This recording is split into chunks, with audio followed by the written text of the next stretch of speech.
En observant ce zeppelin de l'artiste Peter Cook, on a vraiment envie d'embarquer dedans et de vivre plein d'aventures.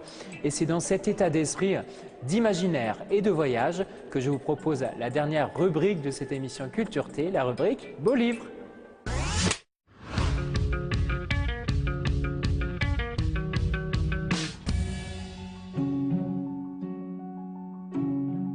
Baudelaire, Diderot, Zola, Apollinaire, Prévert, depuis des siècles, les écrivains, les poètes jettent leurs mots sur le papier de l'art.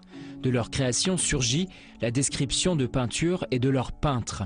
Écrire la peinture chez Citadel et Masneau, c'est une anthologie passionnante signée Pascal Déturins, un rendez-vous avec la peinture au pays des écrivains, un rendez-vous unique entre la plume et le pinceau.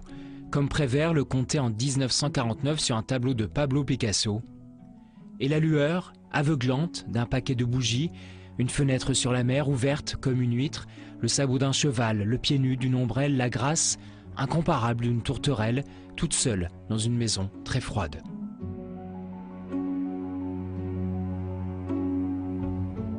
Une autre nouveauté incontournable chez Citadel et Masneau, ce livre, cet hymne, au grand maréchal, le peintre andalou Diego Velázquez.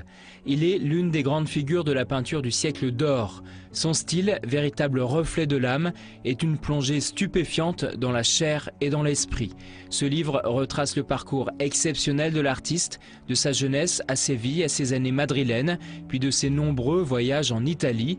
Plus qu'un livre, un lien, un tête-à-tête avec une peinture enivrante. Des photos pour finir cette chronique. Dès la couverture du livre, vous comprenez que vous allez parcourir un chemin de féerie humaine, celle de l'enfance. Souhaitant fixer sa vie, les émotions du quotidien avec ses 3 enfants, Laure Agnoret nous offre une mise à nu d'une rare sensibilité, un moment de grâce, un zeste d'enfance qui bouscule et fait du bien. C'est aux éditions Marthe et Fernand.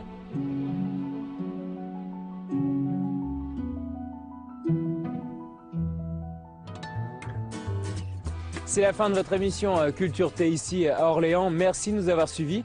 Si vous souhaitez plus d'informations sur l'émission, les tournages et les artistes qu'on a la chance de rencontrer, rendez-vous sur Facebook et Twitter. Quant à moi, je vous retrouve le jeudi matin dans ma rubrique Métro News, le vendredi dans Télé Loisirs. Ciao et à bientôt pour d'autres aventures dans Culture T.